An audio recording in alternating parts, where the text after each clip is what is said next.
नमस्कार,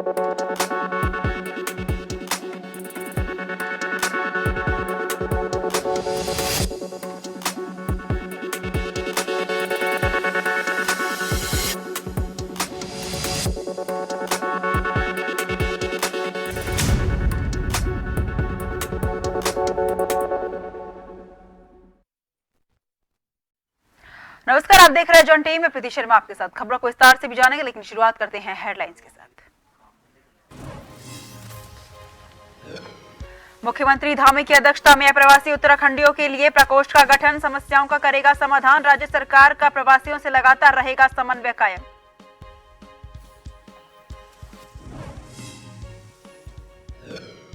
नाराज पितरों को खुश करने का आज अंतिम दिन। असम के मुख्यमंत्री हिमंत बिस्वा पहुंचे हरिद्वार। नारायणी शिला मंदिर में पितरों के लिए की पूजा अर्चना।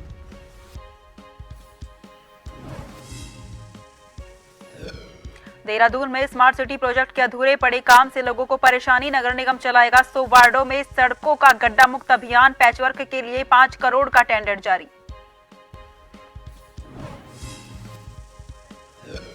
विख्यात पर्यावरणविद चंडी प्रसाद भट्ट ने बदलते पर्यावरण की गहन चिंता व्यक्त। लगातार टूटे ग्लेशियर हानिकारक, मानवता के लिए भी खतरा।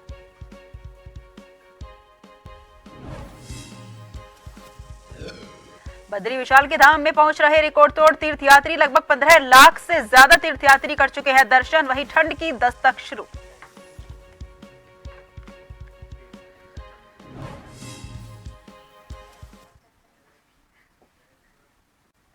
रुक करते हैं खबरों की ओर। असम के मुख्यमंत्री हिमंत बिस्वा ने पितृपक्ष के अंतिम दिन शनिवार को हरिद्वार के नारायणी शिला मंदिर में पितरों के लिए पूजा अर्चना की।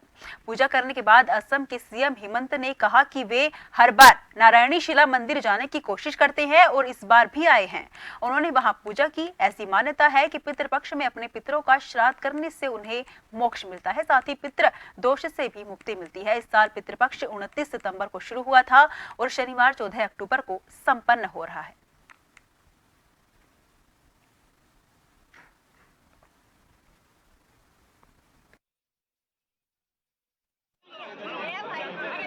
अमावस्या का दिन नारायण शिला मंदिर आने का कोशिश करता हूँ।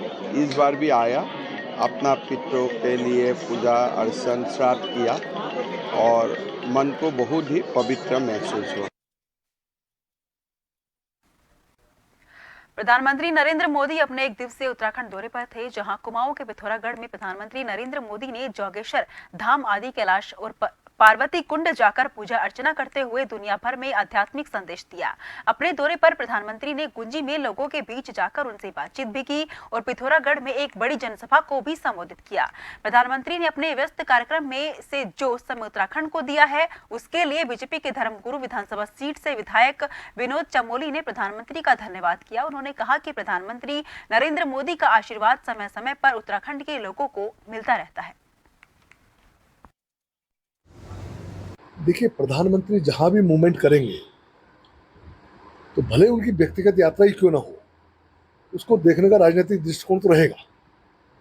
तो कांग्रेस कुछ गलत नहीं बोल रही है।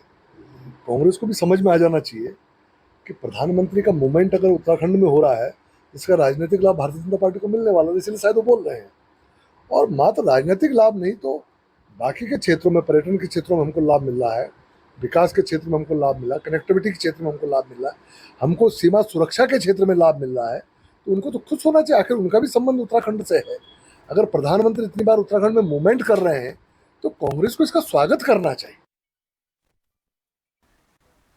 देहरादून में साल 2018 में शहर स्मार्ट सिटी परियोजना का हिस्सा बना और आज लगभग 5 साल पूरे होने के बावजूद भी देहरादून स्मार्ट सिटी की सड़कें पूरी तरह गड्ढा मुक्त नहीं हो पाई हैं। शहर की वे मुख्य सड़कें भी गड्ढों की बीमारियों से ग्रसित हैं, जिसके ऊपर से विभागों के आला अधिकारी भी गुजरते हैं। इसी बीच अब देहरादून नगर अपना नया अभियान शुरू करने जा रहा है। देहरादून की जनता को अब सड़कों के गड्ढों से मुक्ति देने के लिए अब देहरादून नगर निगम सड़कों के सुधारीकरण के लिए काम करेगा। वहीं देहरादून के मेयर सुनील गामा का कहना है कि देहरादून नगर निगम अपने 100 वार्डों में सड़कों का गड्ढा मुक्त अभियान चलाएगा।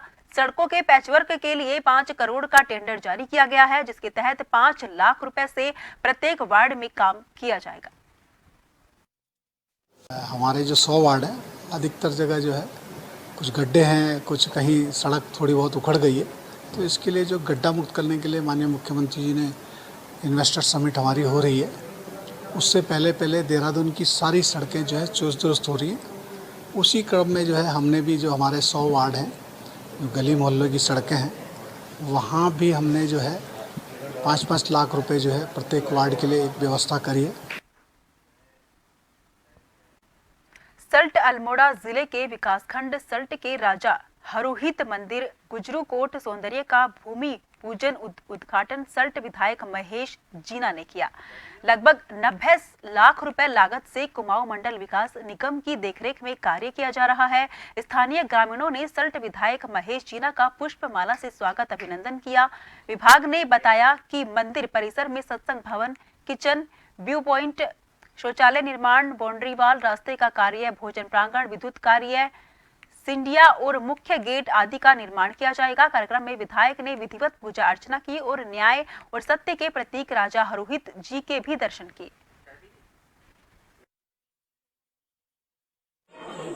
आज सांस्कृतिक विभाग के द्वारा हमारे माननीय पुष्कर सिंह धामी जी ने मुख्यमंत्री घोषणा में गुजरकोट मंदिर के सौंदर्यीकरण के लिए 1 करोड़ रुपए की घोषणा की थी, जो आज अवमुक्त हो गई है और कुमाऊं मंडल विकास निगम इसको का जो है निर्माण कार्य कर रहा है और क्षेत्रीय जनता को मैं इस मंदिर के सौंदर्यीकरण की शुभकामना देता हूँ। माननीय विधायक महेश जीना जी को हम आभार व्यक्त करते हैं, जिन्होंने कि कुछ समय पहले ढलास के लिए रोड दी, फिर अजूली के लिए, फिर तलम के लिए रोड दी है।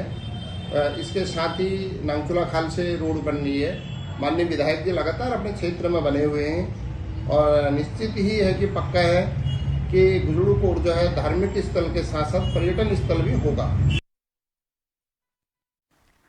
देश के प्रसिद्ध और विख्यात पर्यावरणविद चंडी प्रसाद भट्ट ने बदलते पर्यावरण पर गहन चिंता व्यक्त की है। उन्होंने कहा है कि पर्यावरण के संतुलन ने मानव जीवन के लिए खतरा पैदा कर दिया है। चंडी प्रसाद भट्ट ने वैश्विक आपदा सम्मेलन के आयोजन की तारीफ करते हुए कहा कि राज्य सरकार द्वारा इस आयोजन के किए जाने से कई लोगों को आपदा से जुड़ी कई जानकारियां प्राप्त होंगी। उन्होंने कहा कि कार्यक्रम के माध्यम से जितने भी देश इस कार्यक्रम में प्रतिभाग कर रहे हैं, उन सबको आपस में एक्सपीरियंस साझा करना चाहिए और उन्हें धरातल पर उतरने का काम किया जाना चाहिए। ऐसी घटनाओं का अध्ययन होना बहुत जरूरी है ताकि भविष्य में उत्तराखंड में ऐसी घटनाओं से हम जान हानि को बचा सकें। आज पर्यावरण के असंतुलन ने मनुष्य का पूरे प्राणी समुदाय का जीवन डामाडोल करके रख दिया है। इस विषय की चिंता एक जरूरत बन गई। इसकी अनदेखी करना अपने भविष्य को दांव पर लगाना है। पर्यावरण के बारे में जो सोच सुविचारित अंतःप्रेरित हो, तभी उसके पर सुफल मिल सकते हैं। तो आज इस प्रकार का आयोजन राज्य सरकार ने मुख्य रूप से जो आपदा प्रबंधन संस्थान है उसने वो किया, तो इसकी एक तरफ से प्रशंसा की।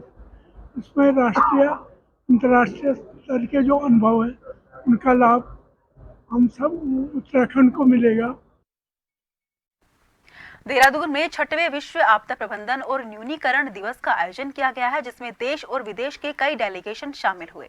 दरअसल उत्तराखंड में डिजास्टर कांग्रेस का एक कार्यक्रम आयोजित होना है, जिसको लेकर ये डेमो कार्यक्रम किया गया है। इस कार्यक्रम में आपदा प्रबंधन सचिव यू कास्ट के एमडी समेत वरिष्ठ पर्यावरणविद चंडी प्रसाद भट्ट भी मौजूद रहे। इस दौरान आपदा प्रबंधन सचिव डॉक्टर रंजीत सिन्हा ने कहा कि आज ही के दिन को हमने डिजास्टर कांग्रेस के लिए चुना है। उन्होंने बताया कि आज से लेकर 1 दिसंबर तक इस मिशन को चलाया जाएगा ताकि लोगों में आपदा के प्रति जागरूकता को बढ़ाया जा सके।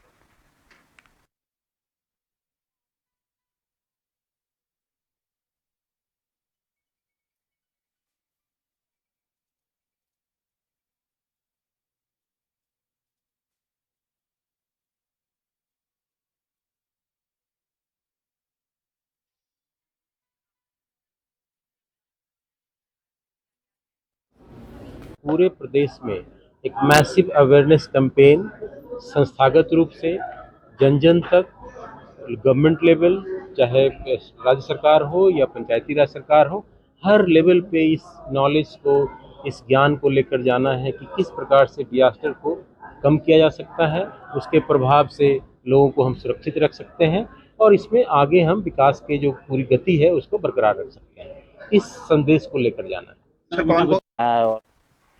पिछले वर्ष की तरह इस वर्ष भी बद्री विशाल के धाम में रिकॉर्ड तोड़ तीर्थयात्री पहुंच रहे हैं। बता दें कि बद्री धाम में अब तक 15,50,000 से ज्यादा तीर्थयात्री बद्री विशाल धाम के दर्शन कर चुके हैं। और बड़ी बात तो यह है कि अभी भी धाम में हजारों की तादाद में तीर्थयात्री मौजूद हैं। बता दें कि धाम में अब ठंड ने दस्तक देना भी शुरू कर दिया है। बद्री धाम में सुबह शाम हल्की ठंड महसूस की जा रही है, लेकिन इस हल्की ठंड में तीर्थ यात्रा की आस्था काफी भारी दिखाई दे रही है। खबरों का सिलसिला जारी रहेगा, फिलहाल लेते हैं छोटा सा ब्रेक।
परम आदरणीय माननीय मुख्यमंत्री जी, मंच पर आसीन रॉकेट विमेन के रूप में जाने जाने वाली और अभी हाल में पूरे दुनिया में चंद्रयान मिशन के माध्यम से भारत की वैज्ञानिक ताकत को पहुंचाने वाली लखनऊ की हमारी लाडली डॉक्टर रितु करिधाल श्रीवास्तव जी,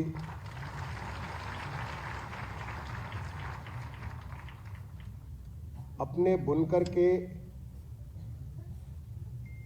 शक्ति से, अपने उस गुण से श्रीमद् भागवत गीता और तमाम सारे ग्रंथों को कपड़े पर उधारने वाली पद्मश्री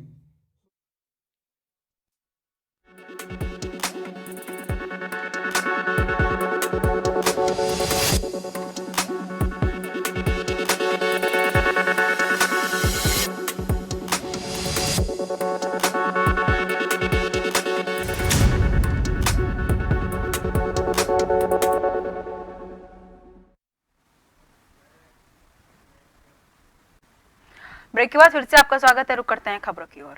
रुड़की के Kanhaiya Lal DAV inter college में उत्तराखंड माध्यमिक शिक्षक संघ की शाखा की बैठक का आयोजन हुआ, जिसमें विद्यालय में सन 2015 में नियुक्त हुए सहायक अध्यापक अरविंद कुमार के विरुद्ध सर्वसम्मति से निंदा प्रस्ताव पारित किया गया। विद्यालय के प्रधानाचार्य मनोज कुमार सैनी ने बताया कि कॉलेज में सहायक अध्यापक के पद पर तैनात शिक्षक अरविंद कुमार की नियुक्ति 2015 में हुई थी। उन्होंने बताया कि वे 2015 से पहले कहीं और नौकरी करते थे और उन्होंने गलत तथ्यों के आधार पर विद्यालय की वरिष्ठता सूची को बदलकर अपनी पदोन्नति करने का प्रयास किया, जिसका विद्यालय के अन्य शिक्षकों ने विरोध किया, जिसके चलते मुख्य शिक्षा अधिकारी ने रोक भी लगा दी। उन्होंने बताया कि अन्य शिक्षकों के विरोध करने पर उनके द्वारा झूठी शिकायतें करने, शिक्षकों को ब्लैकमेल करने का भी प्रयास किया गया। कुमार नाम का एक टीचर है जिसकी नियुक्ति हमारे यहाँ 2015 में हुई थी और वो 15 से पहले राजकीय में था, उससे पहले वो किसी और सेवा में था।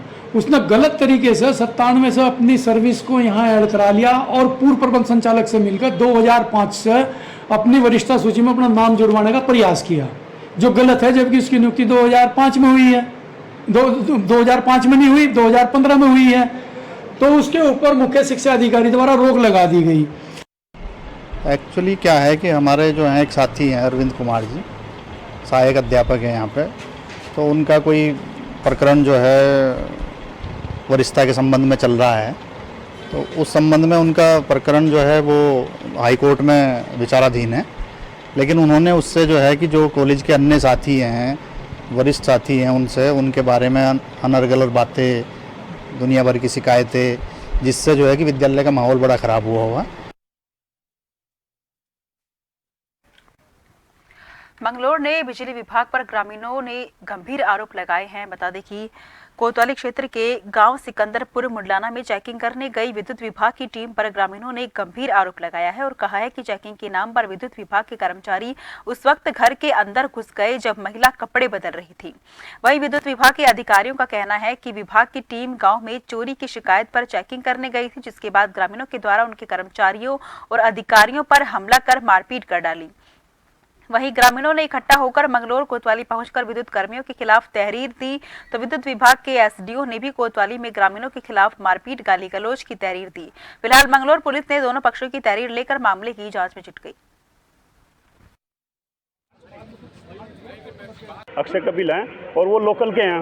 लोकल के आदमी को पोस्टिंग कैसे दे रखी, सबसे पहले तो घपलेबाजी यही हो रखी और फिर लोकल की गुंडागर्दी दिखा रहे हैं। किसान के पास फसल नहीं है, फिलहाल किसान वैसे ही बर्बाद हो रखा है, कोई फसल नहीं आई। अब क्या करते हैं, आपदाग्रस्त इलाका है, आपदाग्रस्त घोषित भी हो रखा है, फिर भी ये लोग जाते हैं और किसी का कनेक्शन काट रहे, कोई हाथ जोड़ रहा, गरीब आदमी मजदूर कोई कुछ कर रहा है, भुखमरी की कगार पर। विभाग से कुछ अधिकारी गए थे, जीआई थी और एसडीओ साहब थे, 4-5 लाइन माइन थे इनके साथ में, तो जिसके साथ में झगड़ा बता रहे हुआ है उसका मीटर बाहर लगा हुआ है मकान से। तो अगर कहीं सी केबल भी कटा है या मतलब चोरी कर रखी तो बाहर देखो खंबे पे, अंदर घर में घुस कर क्या कर रहे हैं। घर में लेडीज हैं, बच्चे हैं, तो उनके साथ में वो थोड़ा ही करेंगे आते भाई। तो हम केबल पकड़े थे, इसकी वीडियोग्राफी की गई थी और इसके साथ एक फीमेल अवर अभियंता भी थी हमारे पास 2, तो उनके साथ गई थी और ऊपर छत पे जो है वो कोई भी लेडीज़ नहीं थी और इनके साथ एक हमारा लाइनमैन गया, नॉक किया गया था, बाकायदा गेट खुला हुआ था, अगर कोई नहाएगा तो गेट बंद करके ही नहाएगा, गेट खुला हुआ था। गेट खोल करके कोई नहीं निकला, तब अंदर गए हैं। उसके बाद लेडीज़ हमारी स्टाफ जेई भी थी, इसके बावजूद उन्होंने ज़बरदस्ती का इशू बनाया और मारपीट करना शुरू किया। खबर जसपुर से है, जहां मंडी परिसर में खाद्य विभाग द्वारा 1 अक्टूबर से धान खरीद शुरू कर दी गई है, जिसमें इस बार जसपुर खाद्य विभाग को 65,000 क्विंटल का लक्ष्य दिया गया है। इसमें खाद्य विभाग द्वारा 3 क्रय केंद्र बनाए गए हैं, जहां किसान अपना धान लेकर पहुंच रहे हैं। वहीं वरिष्ठ विपणन अधिकारी कौशल कुमार ने बताया कि अब तक लगभग 1,000 क्विंटल धान की खरीद हो चुकी है। वहीं किसानों के भुगतान के लिए खाते खुलवा दिए गए हैं। जल्द ही भुगतान की प्रक्रिया पूर्ण कर ली जाएगी।